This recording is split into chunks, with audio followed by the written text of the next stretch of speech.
Shalom, bien-aimés, nous vous saluons au nom de Jésus-Christ. Nous sommes ce soir dans le cadre de notre enseignement. Encore une fois, shalom. Mais avant de commencer notre enseignement, nous allons prier. Seigneur, je bénis ton nom pour ta présence ce soir et pour cette opportunité que tu nous as donnée d'être devant ton peuple pour parler à ton nom. Permettre que la puissance du Saint-Esprit nous oriente et que cette parole nous allons enseigner, que ça puisse donner un plus dans la vie de tes enfants. Là où il y avait des portes qui étaient fermées, Yahweh, que ça soit ouvert. Et là où c'était ouvert, que ça soit fermé. Yahweh, que toute porte, Yahweh, que toi tu n'avais pas permis dans la vie de tes enfants, aujourd'hui, nous les fermons au nom de Jésus. La gloire revient à toi dans le nom puissant de Jésus-Christ. Amen. Bien-aimés, tel que j'ai dit, nous sommes dans le cadre de nos enseignements. La Bible dit, mon peuple périt par faute de manque de connaissances. Vous savez, beaucoup des enfants de Dieu aujourd'hui, ils vont dans des églises, mais ils ne savent pas ce qu'ils sont allés faire dans l'église. C'est pourquoi beaucoup de gens tombent dans des sectes au lieu d'aller dans de vraies églises de Christ, là où on enseigne donc la doctrine sainte, donc les enseignements des apôtres et l'enseignement de notre Seigneur Jésus-Christ, mais ils vont là où il y a des sectes. C'est par manque de faute de connaissances. Mais avant d'aller plus loin, je vais tout d'abord définir qu'est-ce que c'est les portes d'entrée des démons. Donc, il s'agit de toute occasion donnée à Satan et des démons d'avoir droit dans notre vie. Donc, c'est vraiment clair. Ce sont des portes, donc ce sont des portes données, donc les portes qui donnent accès aux démons d'entrer dans notre vie. Donc, vous savez, si les démons contrôlent notre vie, ils vous orientent en d'autres manières. C'est-à-dire quoi? C'est comme un virus. Quand il entre dans le corps humain, il détourne tout dans son avantage. C'est de même avec les démons. Mais les démons n'entrent pas dans votre vie si vous ne les avez pas permis d'entrer. Donc, il n'y a que vous qui pouvez leur permettre d'entrer. Mais c'est pourquoi il est très important que vous puissiez connaître ces enseignements pour fermer les portes aux démons. Parce que quelqu'un qui a la connaissance, il est appelé à vivre selon la parole de Dieu. Il ne va pas permettre les démons d'entrer dans sa vie et les contrôler. Donc, selon la Bible, apôtre Paul classe les sectes parmi les œuvres de la chair. Donc, si nous lisons en Actes chapitre 5, versets 19 à 20, apôtre Paul énumère beaucoup de choses là-bas. Mais ce qui m'intéresse beaucoup, il dit ceci: or, les œuvres de la chair sont manifestes. Il cite beaucoup de caractéristiques des œuvres de la chair, mais enfin, il dit les divisions, les sectes. Donc, vous voyez, c'est ce qui m'a beaucoup intéressé, les sectes. Donc, ici, une secte est un groupe qui provoque la division au sein des enfants de Dieu. Donc, nous devons beaucoup tirer attention. La Bible nous signale, la Bible nous parle, nous avertit. Les mots que je vais bien appuyer, c'est avertir. La Bible nous avertit que certains introduiront les enseignements trompeurs. Donc, nous devons connaître qu'au milieu de nous, il y a déjà des faux docteurs. Il y a déjà des faux prophètes qui introduit des sectes pernicieuses au milieu de nous. Donc si nous lisons deuxième épître de Pierre, chapitre 1, deuxième épître, chapitre 2, verset 1, nous dit ceci. Il y a parmi le peuple les faux prophètes, et il y aura de même parmi vous des faux docteurs qui introduiront des sectes pernicieuses et qui reniera le maître qui les a rachetés, attireront sur eux une ruine soudaine. Donc, ils sont déjà là. Donc, ces versets, selon ces versets, donc, il y a une caractéristique importante d'une secte, c'est-à-dire la diffusion la diffusion des doctrines au contraire à l'enseignement du Christ et des apôtres. C'est-à-dire, ils vous enseignent les choses en dehors de la vérité, pour bien dire. Or, la Bible dit, vous connaîtrez la vérité et la vérité vous franchira.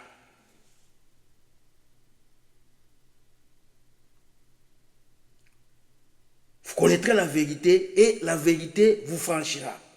Donc là où il n'y a pas la vérité, il n'y a pas Christ.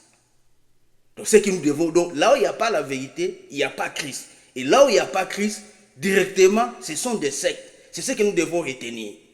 Donc, comment connaître une secte selon la Bible? Ils ont plusieurs caractéristiques. Selon la Bible, ils ont plusieurs caractéristiques.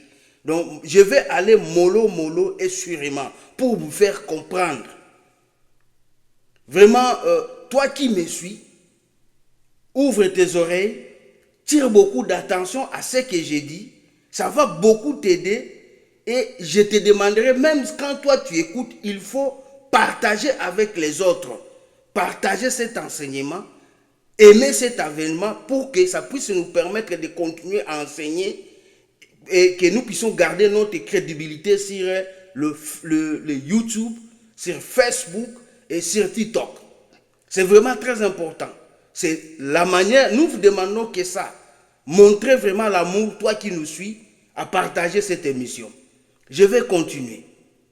Donc, ils enseignent l'évangile autre que le Seigneur Jésus-Christ nous a enseigné. Ça, c'est deux.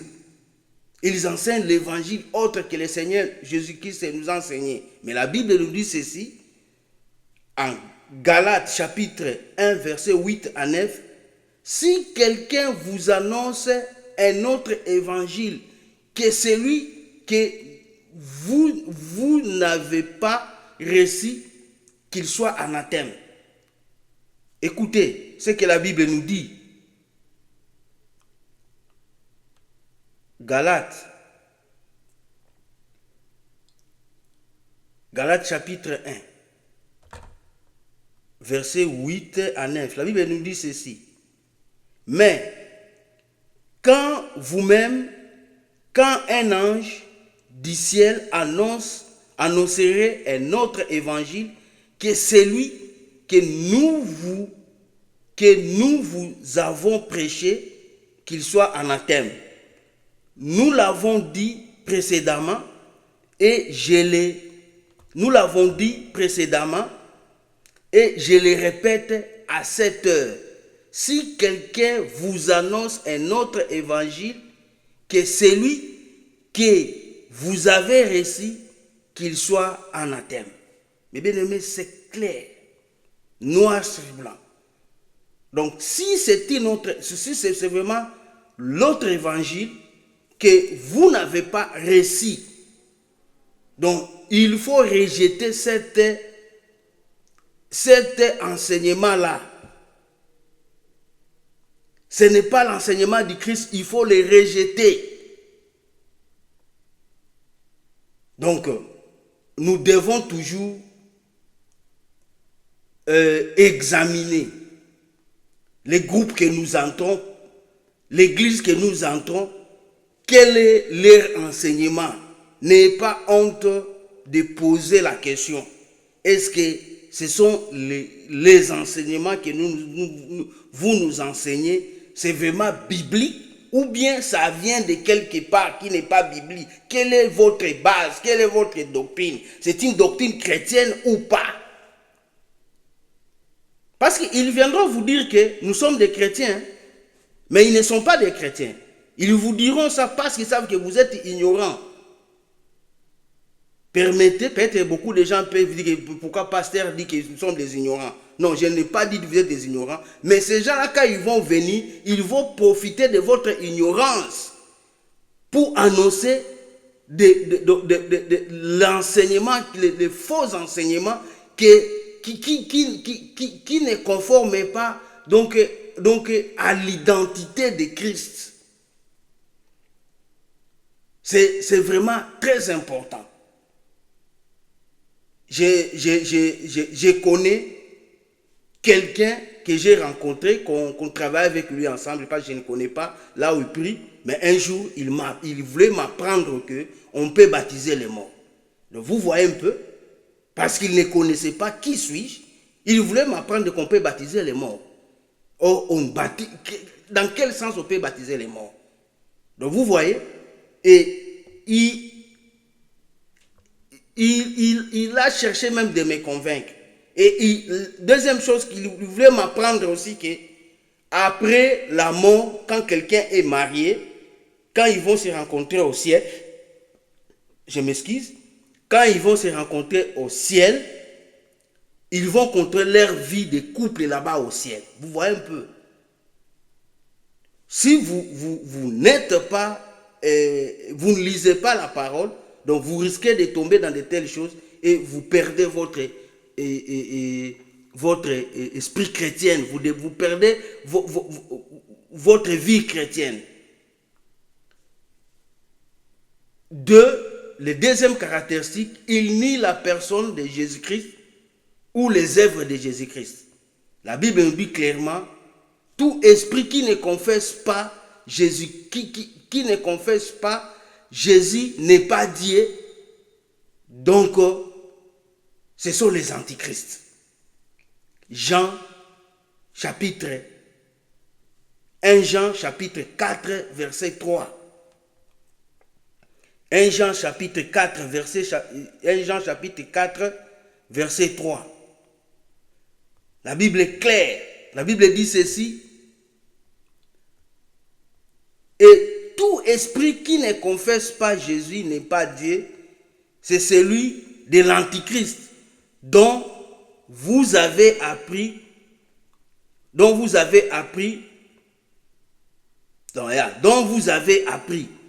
tout esprit là qui ne confesse pas le nom de Jésus-Christ. Donc c'est vraiment très important, nous les enfants de Dieu.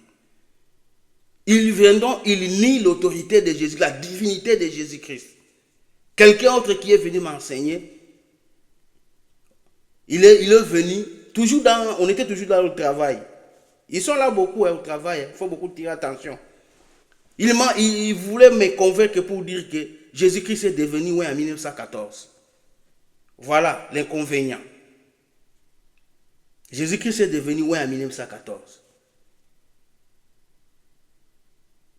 Ça, c'est ce que je vous dis est vrai. Est vérifiable.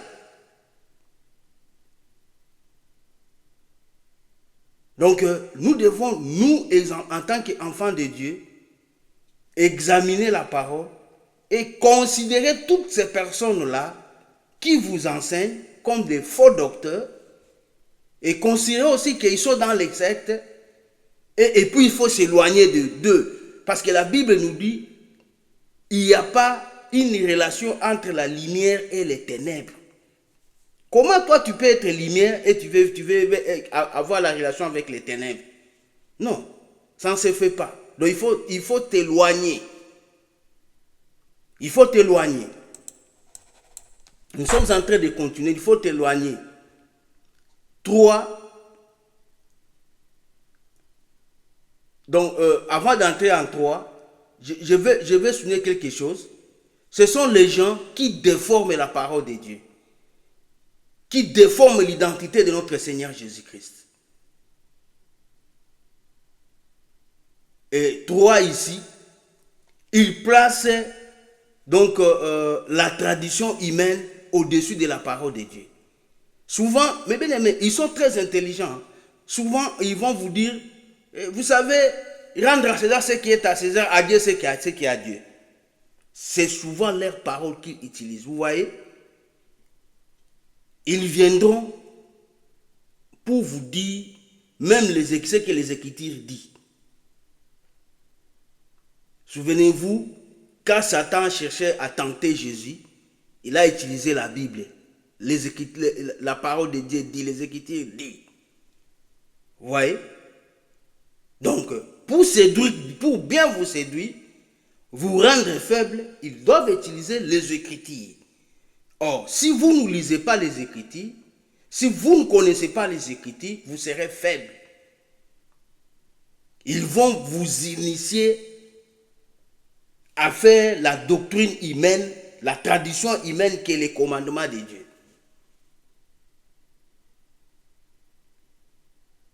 Donc nous devons tirer attention, bien-aimés. C'est vraiment très important. Ils vont vous amener à mettre la traduction des hommes devant qui est la parole de Dieu. Lisons la Bible. Marc, l'évangile de Marc, chapitre 7, verset 8, dit ceci. Je vais commencer à 7 pour terminer à 8. Verset 7 dit, c'est en vain qu'ils m'honorent en donnant des préceptes qui sont des commandements d'hommes. Vous abandonnez les commandements de Dieu et vous observez la tradition des hommes. Donc vous honorez Dieu, donc il vous enseigne déjà d'une manière là intelligente, il vous enseigne à ignorer la parole de Dieu. Il vous inculque quelque chose qui n'est pas de Dieu. C'est ça leur objectif. Et quand vous êtes en dehors de la parole de Dieu, c'est fini, vous ouvrez les portes aux démons. Vous ouvrez les portes aux démons. C'est vraiment très important, nous bien-aimés, de connaître ce que je suis en train de dire. Aimez ces vidéos, partagez ces vidéos. C'est vraiment très important pour nous les chrétiens. 4e caractéristique, elle refuse d'examiner les Écritures. Il n'examine pas les Écritures. La Bible dit ceci, Actes des Apôtres, chapitre 17, verset 11. Les croyants de Béret, ou bien les chrétiens de Béret, ils examinaient chaque jour des Écritures pour voir si ce qu'on leur disait était exact. Donc, même ce que je vous dis maintenant, il faut l'examiner. Quand je donne par exemple les versets bibliques, Actes des Apôtres, chapitre 17, verset 11, qu'est-ce dit? C'est ce que je suis en train de répéter là. Donc, nous devons examiner comme ce sont l'apôtre, donc les chrétiens de Béret examinaient la parole de Dieu pour connaître ce qu'on leur disait était vrai ou faux. Mais ils refusent. Ils ne veulent pas d'examiner la parole de Dieu. Donc nous sommes chrétiens, nous devons examiner. Quand vous allez quelque part, on refuse d'examiner la parole de Dieu parce qu'ils ont leur brochure, ils lisent leur brochure, ils commencent à vous dicter ce que leur brochure dit selon les principes des hommes. Faites attention. Faites attention. Faites attention. Nous allons lire encore, nous continuons notre enseignement. Mais aimer ces vidéos, c'est vraiment très important. Et partager pour sauver l'âme de quelqu'un. La Bible dit ceci. La Bible dit ceci. Ces gens-là, ils ne veulent pas que tu puisses connaître la réalité. Qui est Jésus-Christ? Comment marcher avec Jésus-Christ? C'est ça. C'est ça leur objectif. Qu'est-ce que tu peux retenir en résumé? Donc, ils créent la division. Donc, ils créent la division au contraire à l'unité chrétienne. 2. Ils enseignent une doctrine différente de l'évangile biblique. 3. Ils déforment ou nient la personnalité de Jésus-Christ. 4. Ils placent l'autorité humaine au-dessus de la parole de Dieu. Vous verrez, dans ces églises-là, c'est vrai. Hein? Ils vont vous dire, non, notre prophète, il est comme ça. Notre prophète est comme ça. Notre prophète est comme ça. Et ils compareront même Jésus-Christ avec leurs prophètes. Soit ils nient Jésus-Christ est comme Dieu. Jésus-Christ est Dieu. Que le Seigneur te bénisse, toi qui me suis. Que le Seigneur te donne la force de mettre cette parole en pratique. Ne gardez pas cette parole seule. Partagez. Aimez. C'est pour nous permettre encore, mes bien-aimés, à garder notre autorité sur le Facebook, sur notre crédibilité quoi, sur Facebook, sur YouTube et sur TikTok. Aimez, partagez. C'est ce que nous vous demandons. Mais si tu es là pour la première fois de nous suivre, je veux que ou bien tu n'as pas encore accepté Jésus-Christ comme maître et sauveur de ta vie, aujourd'hui je te l'invite de faire cette prière donc après moi. Vous savez, la Bible dit, il est à la porte, il frappe, si tu entends, tu ouvres la porte, il entre, il déjeunera avec toi et toi avec lui dans une même table. C'est vraiment très important. Jésus-Christ t'aime. Il t'aimera toujours, même dans tes erreurs, même dans tes fautes. Jésus t'aimera toujours. Mais il veut que tu changes ta vie. Il veut que tu deviennes enfant de Dieu. Mes bien-aimés, répète cette prière après moi. Seigneur Jésus, je te l'invite. Entre dans ma vie, sois mon maître et sauveur de ma vie. Oui, Seigneur, pardonne mes péchés. Oriente-moi par la puissance du Saint-Esprit, que j'aime ta parole et que je puisse suivre tes commandements. Enlève-moi l'ignorance que j'avais et que le Saint-Esprit habite en moi et que le Saint-Esprit me transforme dans le nom puissant de Jésus-Christ. Oh, merci Seigneur Jésus-Christ parce que tu m'as accepté. Merci Seigneur Jésus-Christ parce que tu m'as transformé. Dans le nom puissant de Jésus-Christ. Amen. Mes bien-aimés, que le Seigneur te bénisse. N'oublie pas de partager, n'oublie pas d'aimer, que le Seigneur te bénisse.